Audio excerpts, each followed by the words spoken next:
Good morning, everyone, and thank you for logging in to today's presentation. We will be hearing from Ruben Nizard, Coface Economist for the North American region. Ruben will share with us critical information regarding the economic impact of the current COVID-19 pandemic globally, as well as specifically for the United States and Canada. I would like to go over a few items before we get started. We've taken a screenshot of an example of an attendee's interface. You should see something that looks like this on your own computer desktop in the upper right corner. You're listening through your computer speaker system by default. If you prefer to join over the phone, just select the telephone in the audio pane and the dial-in information will be displayed. You will have the opportunity to submit text questions to today's presenter by typing your questions into the question pane of the control panel. You may send the questions at any time during the presentation. We will collect these and address them during the Q&A session at the end of today's presentation. At this time, I would like to introduce Lee Spurrier, Coface Chief Sales Officer for the U.S. region. Lee will provide a brief overview of Coface before we get started. Lee. Marco, thank you, and welcome to our guests joining us today via the web here. Coface has been hosting a series of webinars more frequently given the pandemic conditions. And many of those early webinars were just for our customers who wanted to give more insight to and help them manage their business. But we've opened this up now to external businesses too. So we want to take a few minutes and just let you know who Coface is. So Coface is a financial services company. We're a global company. You can notice on the right-hand side, we have a broad geographical footprint. We're in 66 different countries. We have over 4,000 employees and 70 nationalities. Coface's business is really centered around business-to-business trade. The core of our business is something called trade credit insurance, and that's a mechanism that businesses can use to manage credit risk exposure to other businesses. Our financials are in front of you today. We did just shy of 1.5 billion euro in revenue in 2019, the bulk of which was in credit insurance. Coface is a strong financial company. We have just shy of 2 billion in capital, and also we have a strong ratings by Fitch and Moody's and also AM Best here in the US. Coface isn't new to this business. In fact, we started doing business in 1946. For most of the history of Coface, we were actually a part of the French government. If anyone on the call is familiar with something called US Exim Bank, Coface was the Exim Bank of France for many years. However, in the late 90s, they began to privatize the business. They started to open up offices around the world to provide credit insurance and related services to customers in many different countries. We have over almost $500 billion of capacity available. What that means is we can provide limits or coverage for our clients' transactions up to almost $500 billion at any given time. And we do take risk in over 200 countries around the world. So what we like to say to our clients is, if you're looking to expand your business globally, we're likely already doing business in that country. We know the laws and customs. We can collect best-in-class credit data. We can give you good advice by local experts. Next slide, please.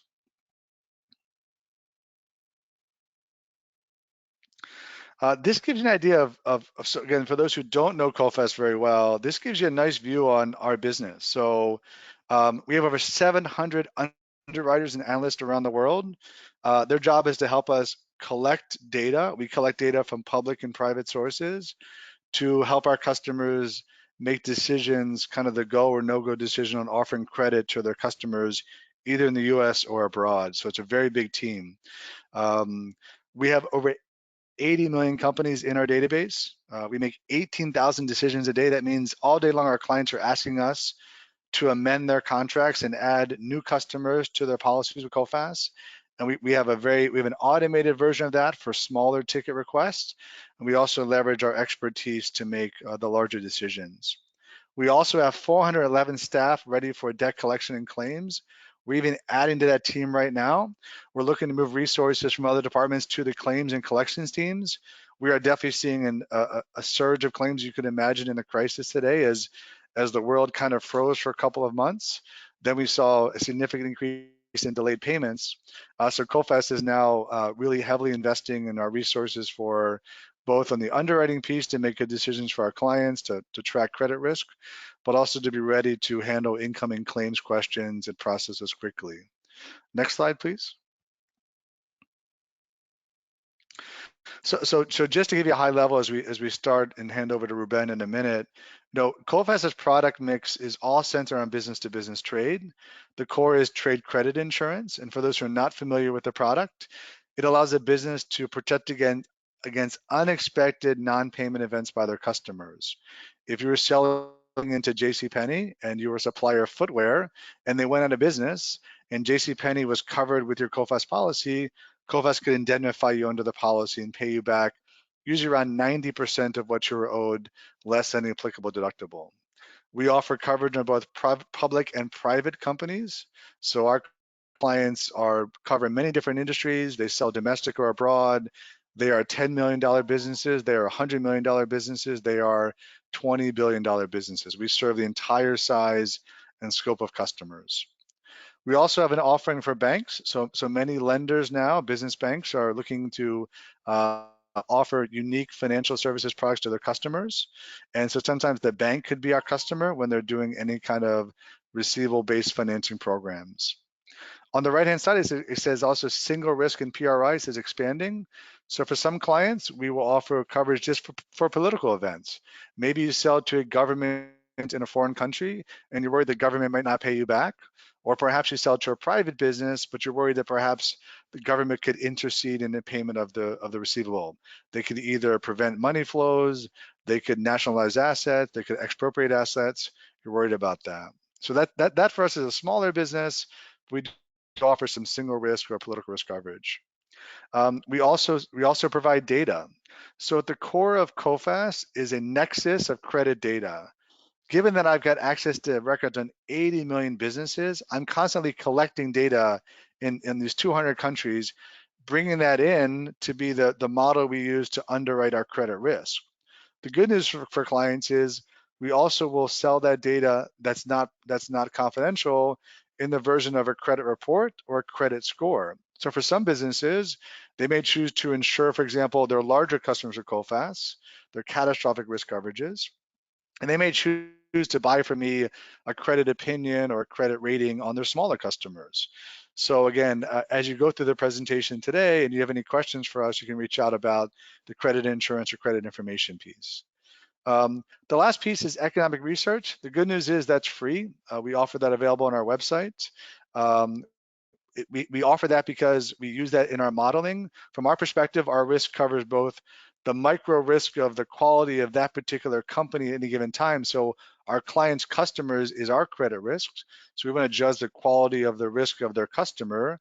We also want to judge the quality of the industry and also the quality of that country. So we have a very sophisticated team of economists working for Coface who help us look at both sector risk, what's happening in agro-food, pharma, metals, ICT, and also what's happening in many places around the world. We could have a different profile of risk in the US versus we have in Australia or China or Russia, places like that. So again, I hope this was a high-level overview for you today for Coface. Again, we're experts in this business of B2B credit insurance. We're not new to this space, and we hope you enjoy the presentation today. Marco, that's it for me. Thank you, Lee.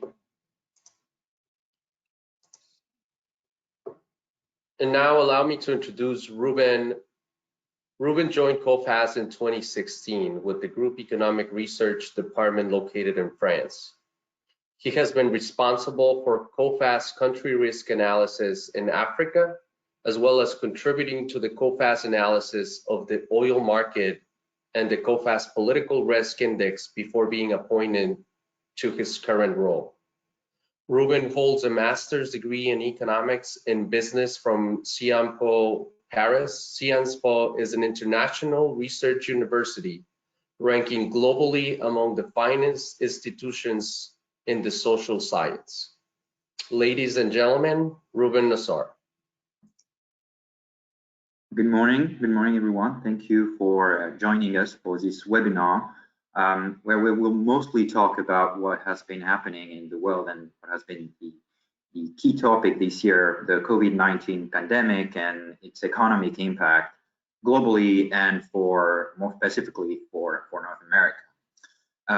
So it started as a localized epidemic in China, affecting a limited number of supply chains, and has grown as a global pandemic, pushing more than half of the world into lockdown and putting economy activity to a standstill, affecting Coface activity and economic activity globally.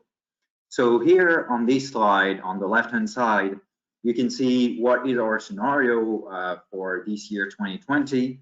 And so, as I mentioned in Q1, we've seen this epidemic and this COVID-19 outbreak start in China, and then spread to Europe and North America and the rest of the world by late Q1, and it forced many governments to implement very harsh restrictions on movements and to put the economy into lockdown to slow the spread of the disease.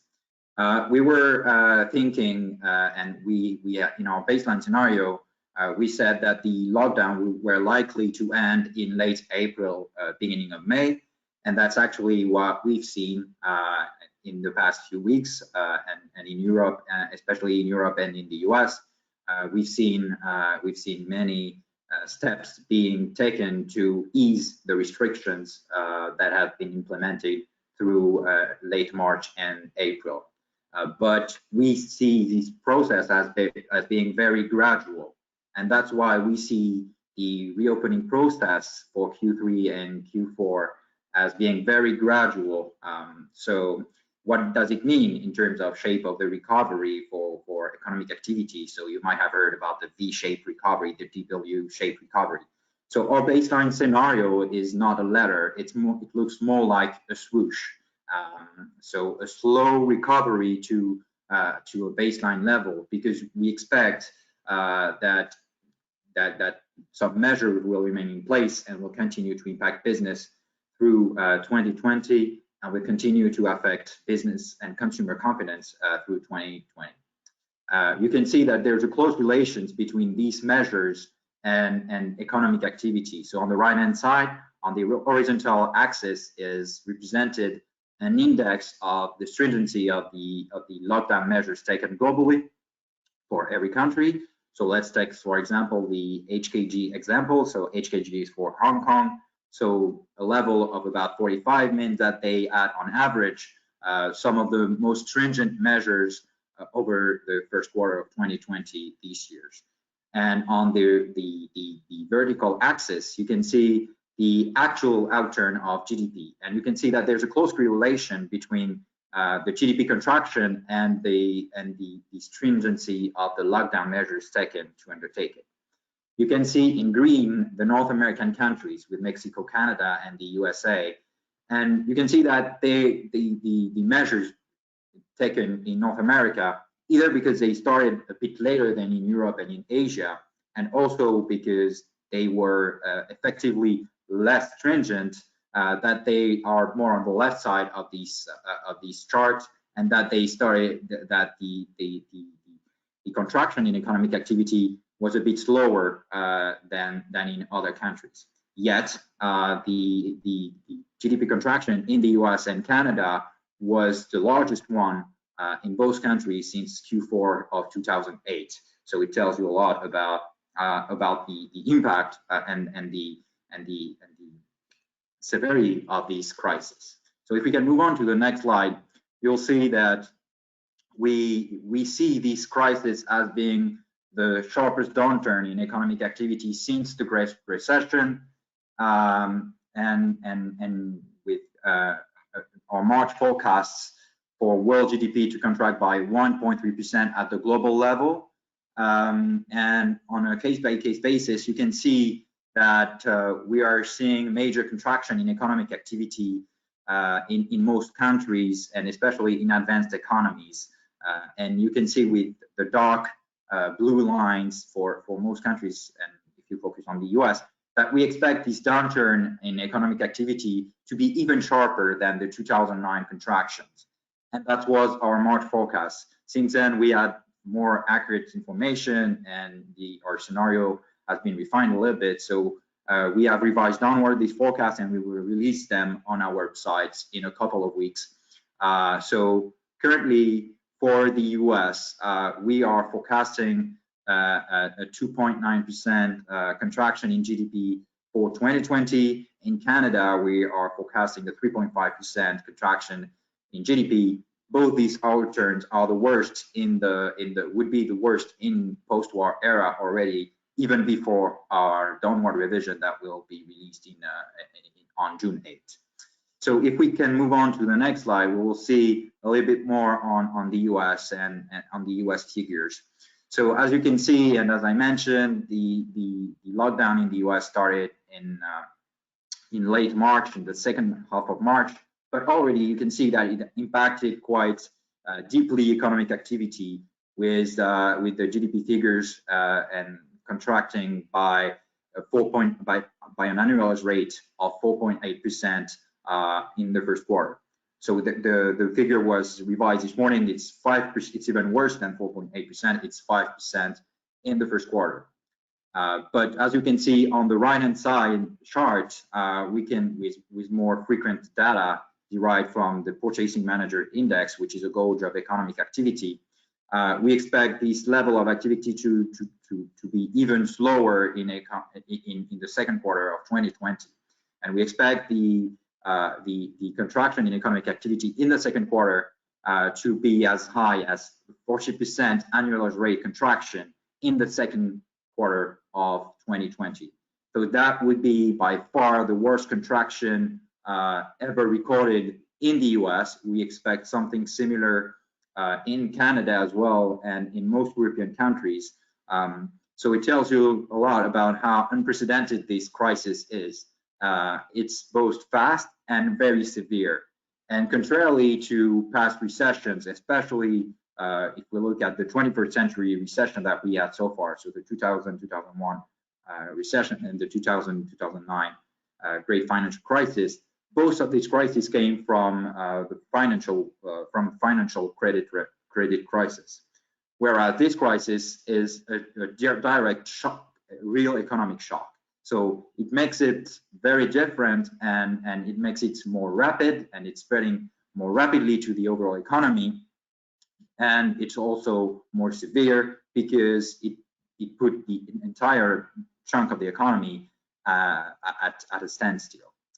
And it is having a big impact on businesses. If we move on to the next slide, you can see our forecast for business insolvencies and business bankruptcies globally. With GDP forecast slowing, we expect business bankruptcies to increase at an unprecedented rate since the great financial crisis of 2008-2009. At the global level, we expect bankruptcies to rise by as much as 25%, and these increased bankruptcies will be driven by the US, as you can see on this chart, with 39% increase in bankruptcies forecasted for the US this year. Again, these are our March forecast, and they will be updated in a couple of weeks. So we will show you and we will share with you the updated figures on June 8th. But already you can see that these figures are at the global level and in every country's coming in a sharp contrast with what was seen last year, and it's a totally different story than last year, which was already marked by a slowdown in economic activity and a recession, but in the manufacturing industry. And the recession in the manufacturing industry has already started to impact bankruptcies with a 2.5% increase in business bankruptcies at the global level and in the US. So that was already we were already on an increasing trend, and now we expect a very large wave of bankruptcies for the world, and especially in North America, and particularly so in the US. But if we look at the figures that we've seen so far in the next slide, with the first quarter bankruptcy figures, well, you can see that they actually increased. So they increased by about 6%. Business bankruptcies increased by about 6% in the first quarter of 2020. But it can be seen as a continuation of the increasing trend in business bankruptcy filings that we were seeing in the US, as suggested by this left-hand side chart. And when looking at the monthly data, it becomes even more clear that we haven't yet seen the full impact of the COVID-19 crisis on bankruptcies in the US. You can see that business bankruptcies in March were actually did not increase at all. If we want to see an increase in business bankruptcy, we have to look at especially Chapter 11 bankruptcies, which are bankruptcy filings, restructuring debts. So they're usually the bankruptcy filings that companies file. It's a first step to try to reorganize their business while continuing operations. And you can see this increase of about 10%. So it's quite a lot already, and it's probably it shows the first impact of COVID-19 with some of the companies that were vulnerable before the crisis broke out, or starting to file for bankruptcy. But we will probably see more of these bankruptcies coming in the next few months, and especially as when the economy starts to reopen, because then financial obligations will become more acute, and it will force many of them into bankruptcies. And we've already seen anecdotal evidence that they've increased in April and May already, with already some significant recovery. So in the retail sector, for instance, as Lee mentioned, JCPenney, but also Neiman Marcus, for instance.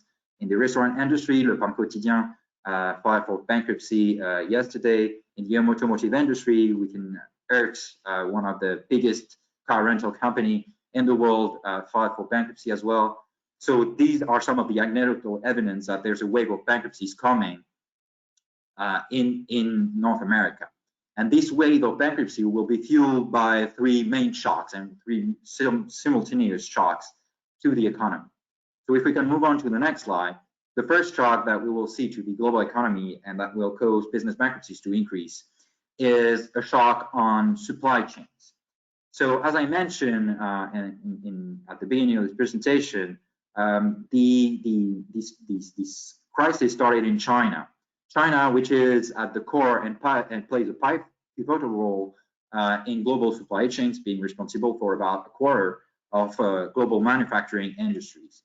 And you can see with the results of this survey that it had already started to impact quite deeply the operation of businesses globally, and especially in North America. So on the left-hand side chart with the survey conducted in late February and early March, when the outbreak was still raging in China, you can see that close to 3/4 of US companies were already reporting that they were facing supply chain disruptions because of the COVID-19 crisis. So quite early into 2020, businesses started to be impacted by the COVID-19 crisis. And as the pandemic spread globally, these supply chain disruptions became even more acute, with supply chains with links in all Asia being affected, with supply chain with links in Europe being affected, and also supply chains with links in North America and domestic supply chains being affected by plant shutdowns being implemented to try to slow the spread of the disease. So you can see with this chart on the right-hand side chart, that already in the second half of March, we're seeing respondents and companies, US companies, reporting that they were seeing longer lead times from all over the world. Almost 75% of them were reporting longer lead times in Europe. And already in the second half of March, when shutdowns were starting to be implemented and stay-at-home orders were starting to be implemented in North America. Already close to 40%, about 40% of US companies were reporting longer lead times, a problem that became even more acute in April, especially in some sectors.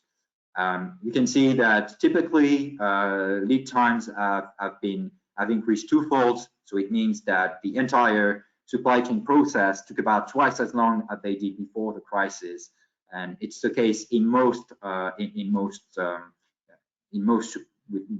most supply chains.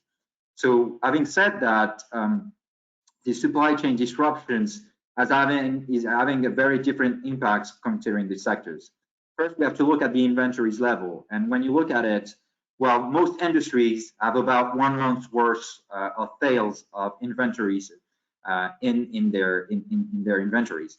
So it means that they had some of the stocks to cover for this crisis. But some sectors are very vulnerable. I'm thinking of the textile and clothing industry, which has less than 2 weeks worth of inventories of sales in its inventories. So that's one of the sectors that is particularly exposed to the supply chain disruptions. And some other sectors are being exposed, but these are the sectors that are quite resilient to the COVID-19 crisis. These are the pharma sector and the agri-food sector, because in these sectors, actually demand was more resilient, whereas in other sectors, demand collapsed. So inventories level were not as critical. So that brings me to the second shock to the world economy that is having an impact on business bankruptcies. This is the shock on demand. So if we can move on to the next slide, we can see how this demand shock is unfolding, because this demand shock is twofold. So first, there's this demand shock is coming from the shutdown, with most people being forced to stay at home or having to restrict their movements. Well, they are changing their behaviors and are being forced to put the money that they get into savings. So it's changing a lot the consumer's patterns. And you can see that a lot of people have to cancel or change their travel plans because, well, we don't want to travel and we were not able to travel in the past months, and that's still the case. But also, interestingly, you can see that most people decided to put off large purchases because of the uncertainty created by the restrictions that were put in place by the COVID-19 outbreaks and by governments to try to contain the spread of the disease. And you can also see that it affected the consumer spending patterns. On the right-hand side chart, you can see the March personal consumption expenditures. You can see that overall personal consumption expenditures collapsed quite dramatically by 7.3% compared to February. And what is interesting is to see that particularly durable goods, so mainly these large purchases, because these are goods that are meant to last more than 3 years, collapsed quite substantially by close to 15%. And a lot of people being forced to stay at home decided to wait if they wanted to buy furniture, if they wanted to buy a car, and you can already see that it is having quite a delayed impact. And I expect these spending patterns to be even more dramatic in April. The other key takeaway from this chart is that in addition to durable goods, many consumers decided to reduce their spending on discretionary spending, starting with clothing and footwear. You can see that there's close to 30% decline in March in clothing and footwear spending by households. In contrast, you can see that spendings for food and beverages to be consumed at home increased by close to 20% because people were stockpiling to try being forced to stay at home and fearing that they would see some shortages of some essential items. So this is the first aspect of this demand shock. But the second aspect is a bit more worrying for this recovery, and it explains a lot why we expect the recovery to look like a swoosh and to be very gradual. So if we can move on to the next slide, it's because this crisis is having a very deep impact on the labor market. So prior to the crisis, the US and the North American labor market was quite strong. In both Canada and the US, the unemployment rate was at multi-decade low, and it was supporting wage growth and the income of households. But you can see that in the span of just 2 months, well, the unemployment rate jumped from multi-decade lows to multi-decade highs. In the US, it has increased to close to 15%, and evidence from the weekly jobless claims figures suggest that this number will probably continue climbing in May and could even be higher than 20% according to the figures that we've seen in the past 4 weeks. And you can already see that it is having an impact on consumer confidence with this blue line on the right-hand side chart, and on the disposable personal income, which has already decreased by 2% in March of 2020.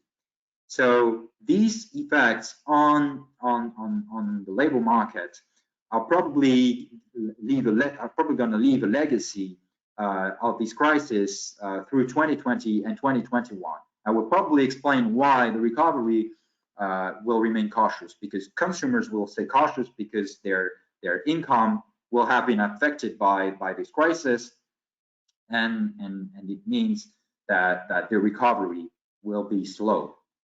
So these double whammy of supply and demand shock will have a very deep impact on all sectors of the economy. But one of the sectors that will be particularly impacted by this COVID-19 shock is the energy sector, because the demand shock that we're seeing on transportation and on demand for good is causing a third shock. It's a shock on commodity prices, and if we move on to the next slide, you will be seeing these more. You'll be able to see this. So with this demand shock, consumption for energy and for oil and gas in particular collapsed, and it triggered a fall in oil prices that is having a very deep impact on the activity in the energy sectors, which became quite central in the US since the shale oil revolution started about a decade ago. And also it's a very critical sector in Canada, where it represents about 8% of GDP, of the Canadian GDP. And you can see that with the WTI prices falling, so WTI prices, the benchmark for American oil falling, you can see that oil producer had to reduce quite dramatically their activities, and oil rigs in activity actually fell to their lowest levels in the past since the first shale oil revolution started in right after the great financial crisis of 2008-2009. And you can see that the cut in new rigs is matching the one that we've seen during the 2014-2016 period, when we saw the first downturn in oil prices, Prices had recovered, helping the OILPATCH to recover and propelling the US as the world leading crude oil producer, and it turned the US as a net oil exporter. But this evolution that we've seen, particularly in 2018 and 2019, has been all derailed by the COVID-19 crisis, which is having a very deep impact, especially for oil producers and for companies in the upstream oil sector, oil and gas sector even, because gas prices have also been impacted. In addition to oil and gas producers, we also see, we expect that this wave of bankruptcies will affect companies in the entire value chains, with, in addition to producers, oil services company being the most affected by this downturn in oil activity. And you can see with these figures on business bankruptcies that already last year, with the slowdown in prices starting in late 2019, business bankruptcies were on the rise and rose to the highest levels since 2015. And you can already see that we are forecasting for 2020 that bankruptcies in the U.S. oil patch will exceed the record 2016 level in 2020. In addition to the energy sector, we expect most sectors to be impacted by this crisis, and a very few of them to be spared. Some of them will prove resilient, in particular the pharma sector and the food and services and the food and drink sector. But these two sectors are going to be impacted by the supply chain disruptions and will feel also the impact of this crisis. But most of them will feel a very deep impact of the crisis. And if we can move on to the next slide, you'll see that we currently see the transport and the retail sector as being the worst hit sectors and the one that will probably take the longest time to recover from the current crisis. With the left-hand side chart, you can see that that travel's numbers have been quite dramatically reduced in 2020 as a result of the COVID-19 pandemic and of the results of the measures taken by governments globally, and especially in the US. You can see that travelers going through TSA checkpoint decreased quite dramatically compared to the 2019 level, falling as low as a few 100,000 people crossing these checkpoints every day in comparison with about an average of about 2.5 million people going through these checkpoints every day last year. You can see also that that with this left-hand side chart that there's a small recovery in the past few days and weeks as the economy in the US starts to reopen and as restrictions on movement starts to ease. But you can see that we are still very far from the normal level of operation, and we believe that it will take at least a year for operations to return to normal, because we expect that for the foreseeable future there will be some restrictions especially in air transport, and it will probably reduce seat capacity in the next few months. We also expect that reduced consumer disposable income and willingness to travel during with this sanitary crisis will impact demand for travel over the next 12 months. Consumer behavior will also affect very deeply the retail sector. You can see with the right-hand side charts that retail sales fell by close to 13% in year-on-year in April.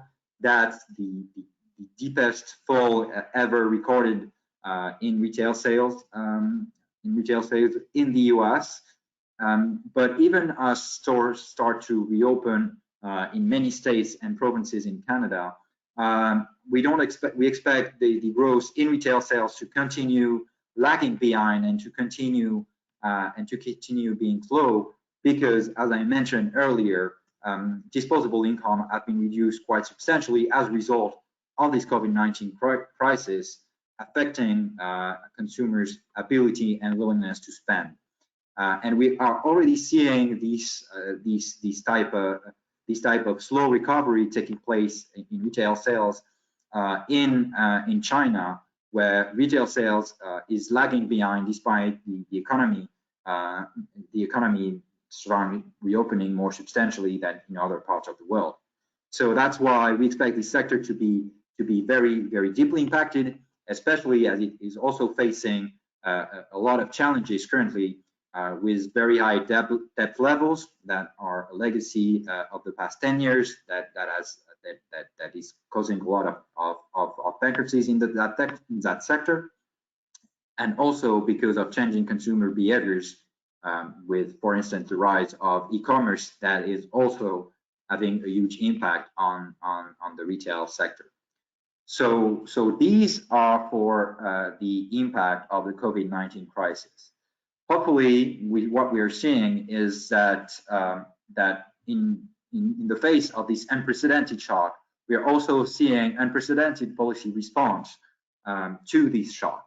So if we move on to the next slide, you can see that both fiscal and monetary policy are very supportive of the economy. So on the fiscal side, so the main piece of this legislation is the CARES Act, so the coronavirus aid release package, and that it's providing some liquidity to businesses to help they maintain operations and to keep employees on the payroll, especially in these difficult times. So what is important to understand with this fiscal support is that the purpose of these the Paycheck Protection Program, so small business loans that are partly forgivable, is to support the payroll, and it will probably help to keep some workers on the payroll, and that will probably cushion the impact of the shutdown, and it also helped the recovery. The other measures being implemented are direct support to households with the direct cash payments and the checks being sent to American households, and we have some anecdotal evidence that these checks have helped to support some consumption, even though it was not enough to offset the negative impact of the COVID-19 crisis. But already we can see that it has helped to cushion the impact, and we can believe that further checks in the foreseeable future could be sent to American households, and that's already in the pipeline with the HEROES Act being pushed by Democrats in the House, and that has been passed in the House of Representatives. And even though the HEROES Act has very few chances of passing the Senate and in its current state, further support to American households cannot be excluded, and that's something that we might see in the future, and that might help the recovery to support this swoosh to be a bit quicker than it would have otherwise been. And the second part of the support is on the monetary side, and especially in the US and Canada, it takes we don't implement negative rates like in Europe, for instance, but there's an expansion of the balance sheet with asset purchase programs that aims to ensure that there's enough liquidity and enough credit in the system. And you can see that it is causing an unprecedented surge in the Federal Reserve balance sheet, and at a very rapid pace, which shows how committed the Federal Reserve is to support the economy. And we know that more support will be coming from both the U.S. administration and the Federal Reserve. Notably, we expect the Main Street lending program to start being rolled out in the next few days. So it will provide additional loans to small and medium-sized businesses, and will help to support this recovery, hopefully, as we move forward. But in the next months, we will also have to follow one key topic that is mounting in the news. That's the U.S.-China trade war. And if we move on to the next slide. So as you know, the U.S.-China trade war has been a key issue in the past 2.5 years. It has caused average tariffs to increase by an average of about 5% to more than 20% late last year. These increase in tariffs and the cost, this increase in tariffs, the cost of this U.S.-China trade war has been taken by U.S. businesses and by U.S. businesses, which had to pay more and it had reduced profitability, and it has contributed to a slowdown in 2019 in economic activity in the U.S. In the past 2 weeks, what we've seen is that these tensions that somewhat eased at the beginning of the year with the phase one agreement being signed between the U.S. and China, and with the COVID-19 pandemic taking the focus, these tensions had a bit eased, but now they threaten to re-escalate. So it will be a result of the inquiries of the U.S. into China's responsibility into the COVID-19 pandemic. That could be a result of the debate surrounding the Hong Kong status towards the Hong Kong status. So these are some topics that are creating tensions, that have created tensions between the U.S. and China in the past 2 weeks, and that could be a key issue that makes the recovery slower. And you can already see that the phase one agreement, which come with some commitments by China to purchase some goods, is also lagging behind, and could also offer the U.S. administration some reasons to implement additional protectionist measures that would put a strain on the recovery. So that's what we will have to follow in the next few months, especially with the U.S. elections coming.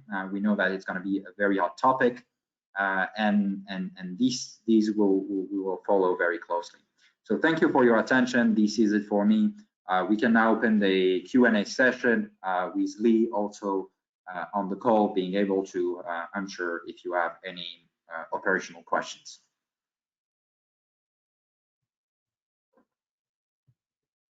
Yeah, thanks, Ruben. I'd like to remind everyone that you can submit questions by typing them into the questions panel.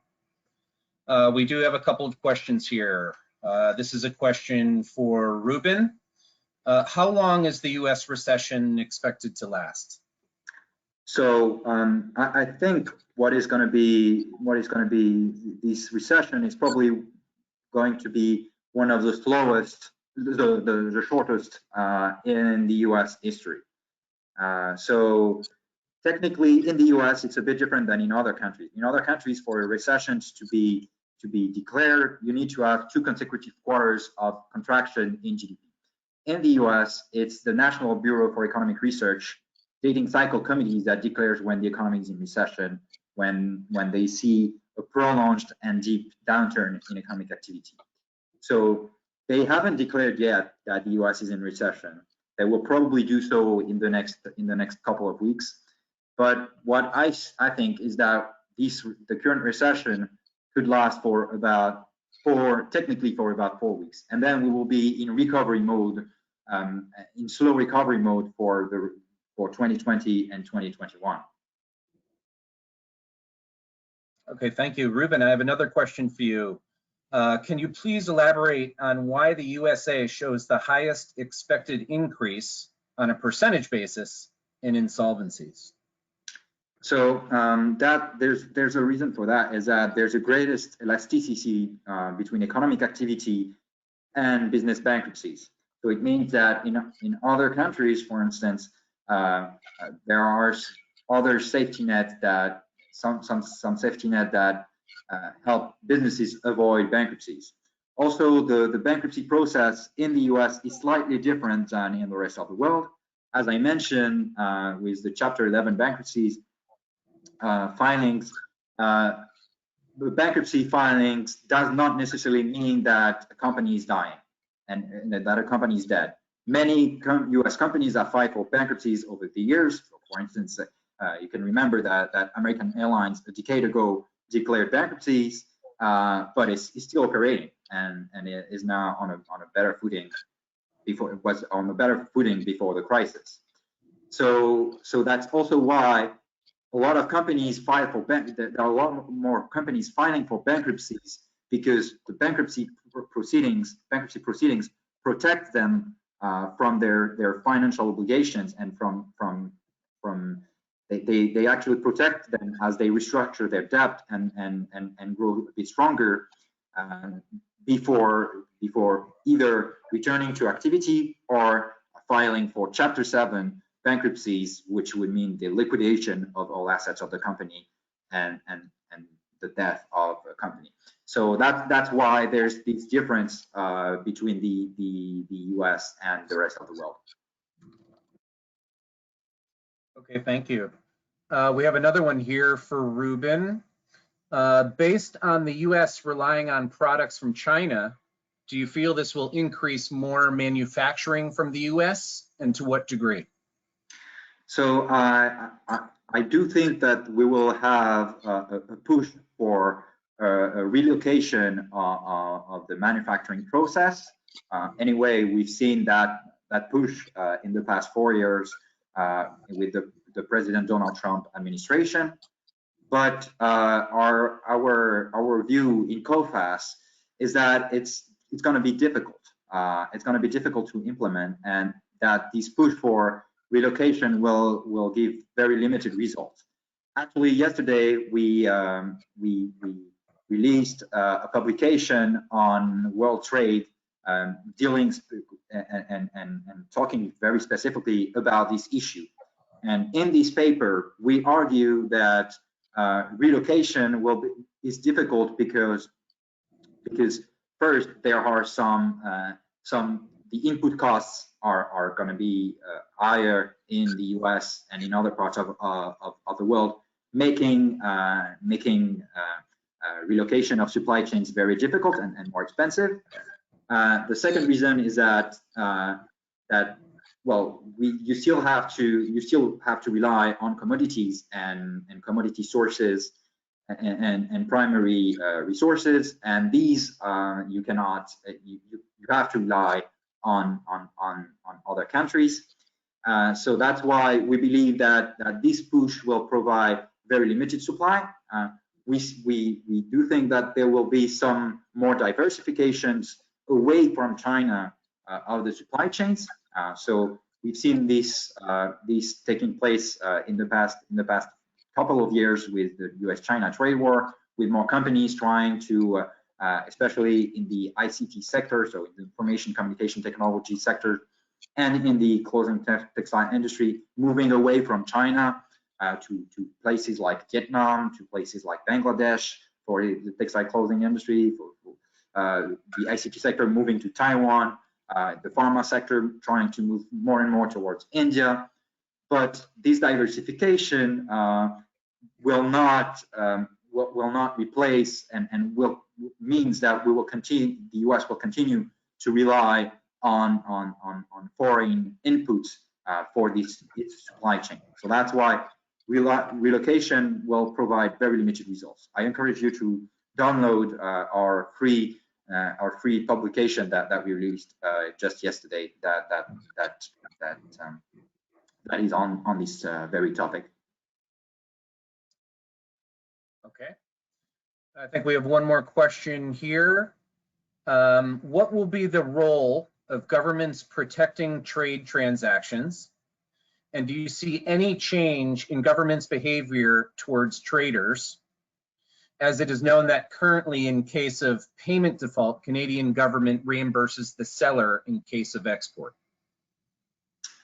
Okay, so so in Canada, so just to give a little bit of context, there are some in many countries in the face of the crisis, many governments are stepping in to provide support to the trade credit insurance business to help trade credit insurance continue, and trade finance to help to continue its operation and help and help businesses. In most countries, these supports are guarantees are guarantees being provided by governments on the operations of trade finance companies. So that's the case. That's the case, for instance, in many European countries, in France, in Germany, in Belgium. They passed such schemes. In Canada, EDC, so the Export Development Canada, so a government-run export credit agency, the government export credit agency, is providing these guarantees to the overall sector.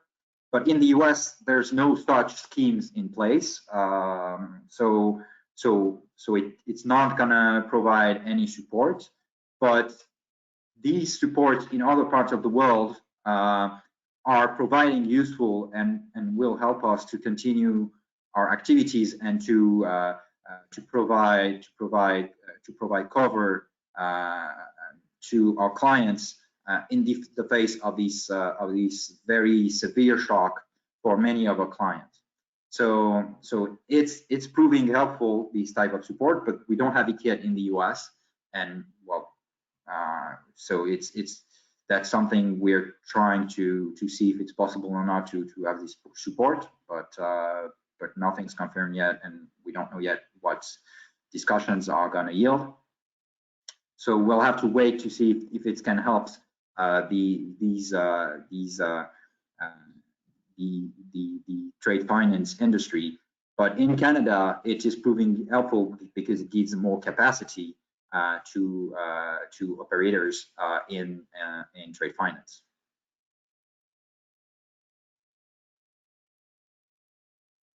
Okay, thanks, Ruben. We actually have another question that's since arrived here. So the question is, a lot of people have gotten used to ordering online. So as states open back up, how do you think consumer behavior will change? And will more people head back to brick and mortar stores? So if you look at the evolution over the past 25 years of e-commerce, well, online sales and out of stores sales now has grown from about 3% of total retail sales in 1995 to about 15% today. This movement is likely to be exacerbated with the current crisis, especially with some people were still very reluctant to buy some categories of products online because they had some trust issues. So let's take an example with the automotive sector. So for instance, we've seen many manufacturers pushing for more online sales with the COVID-19 crisis because dealerships were closed. So it might help to break some psychological barriers and continue to and contribute to the increase of the market share of online retail sales. But two things. First, you have to notice that online retail sales represent 15% of total retail sales. So it's most retail sales are still made in brick and mortar stores. So that's the first key takeaway that you have to keep in mind. The second one is that the movement of declining brick and mortar stores, and especially the decline of very big department stores, is taking place on the long term. You can see that the department stores in particular have been particularly affected by the rise of e-commerce, and they've been the first type of retailers to bear the brunt of these changing pattern. And that's why we're seeing, that's one of the reasons why we're seeing many of them continuing to file for bankruptcy, and that's why we're seeing many of them in the first months of this crisis filing for bankruptcy. It's because they were already very exposed to these risks, and with this evolution of increased online retail sales that will be exacerbated by this crisis, it's probably going to continue in the months to come. with some exceptions in some segments. We know, for instance, and that's the case, for instance, in the luxury segment, where we know that they rely very much on the customer experience and on the in-store experience. So that's one of the brick and mortar retail places that might be more resilient. Okay, thank you, Ruben. Well, our time is up. I'd like to thank all of the participants for their questions. And I'd like to end by actually reading to you, Ruben, a comment that we received here in the panel. Just wanted you to know that you delivered an excellent presentation. It was very helpful and interesting. And I'd also like to remind everyone that they can download today's presentation and handouts right here in the webinar. So if you refer over to the right side of the screen, you should be able to download the documents. So thank you, everyone, and have a great day. Thank you, everyone.